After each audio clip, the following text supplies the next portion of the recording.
HUF, जो हो गया उसका कुछ कर नहीं सकते। शुरुआत तो करनी थी तो वापस आया हूँ और बाकी की स्टोरी आपको बताता हूँ जल्दी। लेकिन दोस्तों आज का स्मैकडाउन तो सरप्राइजेस से भरा हुआ था। शो की शुरुआत करते हैं जॉन सीना। आज वो लास्ट बार स्मैकडाउन पे आ रहे थे, उसी स्मैकडाउन पे जिससे उन्होंने अपने करियर की शुरुआत की थी। पहली बार जब वो किसी भी WWE के शो पे आए थे वो स्मैकडाउन ही था, जब वो कर्ट एंगल से भिड़े थे। और खास बात ये थी कि वो भी शिकागो में हुआ था और आज की स्मैकडाउन भी शिकागो में ही थी, इसीलिए इतना ज्यादा स्पेशल भी बन गया। अब दोस्तों जॉन सीना अब इसके बाद से ब्लू ब्रांड पे हमें दिखाई नहीं देने वाले। शिकागो में वैसे जॉन सीना को हमेशा बू किया जाता था क्योंकि वो बेबी फेस कैरेक्टर रखते थे और शिकागो के अंदर थोड़े अलग इमोशंस वाले लोग हैं। लेकिन आज इतना खास दिन था कि वो लोग भी थैंक यू सीना के चैंट्स लगा रहे थे। आज खुश हूँ तुम लोगों से ये सुन के, सच में। मैं जानता हूँ जब ये फेयरवेल टूर स्टार्ट हुआ था तब मेरे दोस्तों ने कहा था इस टाइम को एंजॉय करो, एक एक दिन को फील करो और एक एक दिन को एंजॉय करो। लेकिन दोस्तों कई साल से कुछ खास नहीं किया था मैंने, और इस आखिरी साल मुझे दम चाहिए था ताकि मैं कुछ खास दे पाऊं तुम सबको। इसीलिए मैंने और ज्यादा दम लगाया ताकि आप लोगों को एंटरटेन कर पाऊं। और ये सब मैं इसीलिए बोल रहा हूँ क्योंकि आज मैं आप सबके सामने बिना किसी प्लान या बिना किसी स्क्रिप्ट के आया हूँ, क्योंकि आज दोस्तों मैं खुश रहना चाहता हूँ। इस टूर में मैंने सब कुछ किया है, लेकिन आज जो भी होगा होने दूंगा। और यार मैं सच बताऊं तो मैं वहां बैठा होता अगर तुम लोग मेरे लिए चैंट नहीं करते। भले ही तुम लोगों ने मेरे को FU सीना बहुत टाइम बोला है, बहुत बार मेरी खिंचाई की है, लेकिन वो सब इस कंपनी का पार्ट है और इमोशन है तुम लोगों का। ये सिटी है ही इतनी खास, इतना दम रखती है कि नाम बोल बोल के बड़े बड़े लोगों का रिटर्न करवा दे। और तुम्हें पता ही है इस टाइम मैं किस सुपरस्टार की बात कर रहा हूँ। दोस्तों इस टाइम पे जॉन सीना CM पंक की बात कर रहे थे, लेकिन जनता AJ ली के नारे लगाने लगती है। होगा होगा सब होगा, लेकिन अभी मेरी आखिरी रात है शिकागो में, आखिरी स्मैकडाउन है ये मेरा। 23 साल पहले तुम लोगों ने ही मुझे सबसे पहले बूस्ट दिया था जब मैंने रिंग में आके कर्ट एंगल को चैलेंज किया, और तब से ही इस जर्नी की शुरुआत हुई और इतने साल तक ये चली। यहाँ पे मैंने रेसलमेनिया के बहुत खास मैचेस किए हैं ट्रिपल एच के साथ में, और US ओपन चैलेंज को कौन भूल सकता है, वो भी यहाँ कितने सारे किए हैं मैंने। और यही जगह है जहाँ मैं CM पंक से टाइटल भी आ रहा हूँ। बहुत आर्ग्यूमेंट भी होते हैं कि कौन सा क्राउड सबसे बेस्ट है WWE में। बैक स्टेज बहुत बात करते हैं सारे सुपरस्टार्स इसके बारे में, लेकिन मेरे दिमाग में कोई डाउट नहीं है कि वो कौन सा क्राउड है। तुम लोग हो वो। तुम लोगों ने मुझे सपोर्ट किया है, तुम लोगों ने मेरे को गाली भी दी जब जरूरी थी, और आखिरी दिन जो प्यार की मैंने एक्सपेक्टेशन की थी वो भी देने से पीछे नहीं हटे। तो थैंक यू तुम सबका,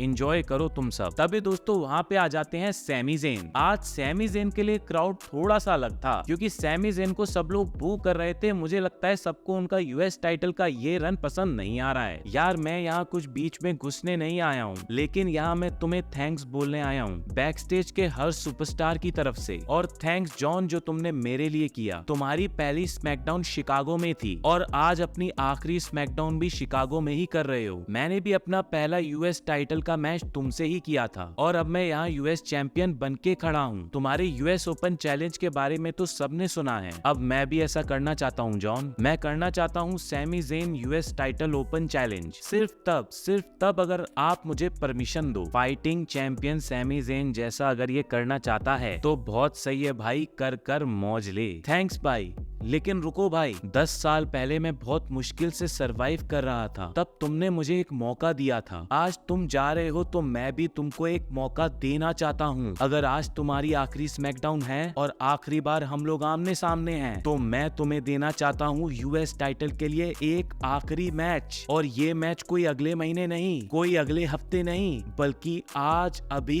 यहीं पे देना चाहता हूँ। और हाँ, एक बंदा है जो कहता है you want some, come get some. अरे भाई अभी करना है तुझे ये मैच, चल हो जाए फिर दोस्तों पूरा क्राउड पागल हो जाता है क्योंकि जॉन सीना और सैमी ज़ेन के बीच में टाइटल मैच तभी स्टार्ट हो जाता है। मैच की बात करूं तो बीच में कई बार लगता है कि जॉन सीना US टाइटल जीत लेंगे, लेकिन आज दोस्तों एक रिटर्न एक्सपेक्टेड था और वो होना ही था ब्रॉक लेसनर का। लेकिन ब्रॉक लेसनर के रिटर्न से पहले भी एक चीज हुई थी दोस्तों, क्राउड बोलने लगता है कि RKO मार दो सैमी ज़ेन को। इवन जॉन सीना RKO मारने का ट्राई भी करते हैं और वो खास चीज थी बहुत। उसके बाद फिर ब्रॉक लेसनर रिटर्न करते करते हैं, सैमी ज़ेन को F5 मारते हैं और जॉन सीना को 2-2 F5 मारते हैं और दोस्तों अपना मैच रेसल पलोजा के लिए सेट करके चले जाते हैं। लेकिन दोस्तों आज ब्रॉक लेसनर का रिटर्न तो हुआ था, लेकिन चांस कम थे जो एंड में हुए थे उससे। फिर दोस्तों एलिस्टर ब्लैक और डेमियन प्रीस्ट के बीच में भी आज मैच सेट था। एलिस्टर ब्लैक पीछे से पहले तो हमला करते हैं, मैच में भी रेफरी की आड़ में घुस के डेमियन प्रीस्ट को हरा देते हैं। अब एक हील कैरेक्टर जीता है तो अभी शायद इनकी स्टोरी और आगे बढ़ सकती है, क्योंकि अभी डेमियन प्रीस्ट के लिए और कोई स्टोरी सेट करना थोड़ा मुश्किल हो रहा है। वहीं दोस्तों आज जूलिया का मैच होता है मिशन के साथ में यूएस टाइटल के लिए। आज हमें 2-2 यूएस टाइटल मैच देखने को मिलते हैं। मैच के अंदर बैग वाली लड़की की मदद से जूलिया मैच को निकाल लेती हैं और मिशन एक और बार यूएस टाइटल के पास आके भी उसको हार जाती हैं। मिशन को कई बार यूएस टाइटल के पास लाया गया है और उनको हराया गया है। मुझे तो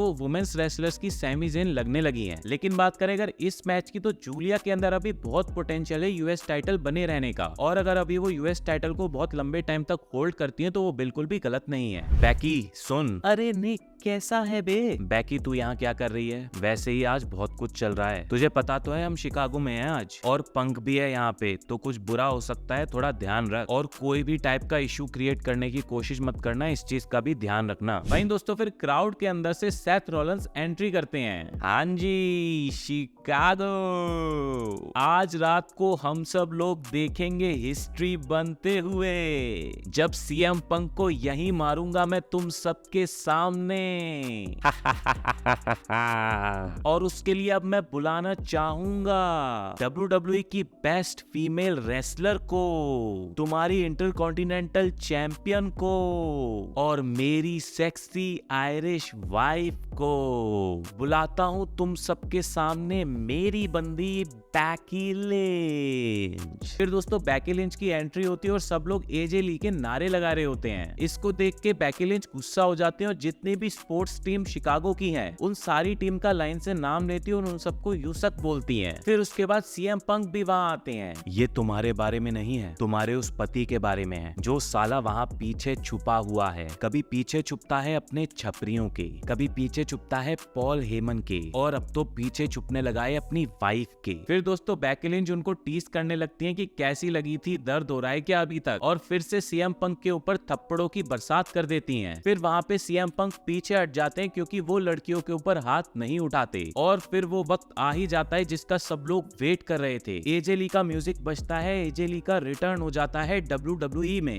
10 साल बाद उनका रिटर्न हो रहा था और ब्रॉक लेसनर से ज्यादा उनके लिए चैंट्स हुए आज क्राउड को वो सब कुछ मिला जो उनको स्मैकडाउन से चाहिए था। एजे ली रिटर्न करती है, अपनी ओजी वॉक करती हैं और उसके बाद जाके बैकी लिंच को फेंटा लगाती हैं। साथ ही एक बढ़िया थपेड़े के साथ में अनाउंस कर ही दिया है almost mix tag team match अब इनके बीच में होने वाला है। फिर सेथ रॉलिंस बैकी लिंच को उठा के लेके जाते हैं। सो दोस्तों ये तो हुआ आज की स्मैकडाउन पे। बाकी दोस्तों मैं क्यों 2 हफ्तों से रिटर्न नहीं कर रहा था उसके बारे में पूरी चीज मैं कल बताने वाला हूँ अपने टेलीग्राम चैनल पे। तो आप में से जितने भी लोग मेरे को कमेंट करके इतना कंसर्न करते हैं, आप सब लोग मेरा टेलीग्राम चैनल ज्वाइन कर लो। बहुत कुछ बताना है तो अनकट बताऊंगा, तो जितने भी खास लोग हैं जिनको मेरे बारे में जानना है वो ज्वाइन कर सकते हैं। बाकी सब लोग अब रेडी हो जाओ, क्योंकि अब जो आने वाला है वो आज तक कभी इस चैनल पे नहीं आया है। ज्यादा नहीं बोलूंगा, मिलता हूँ नेक्स्ट वीडियो के साथ में, तब तक के लिए सायोनारा।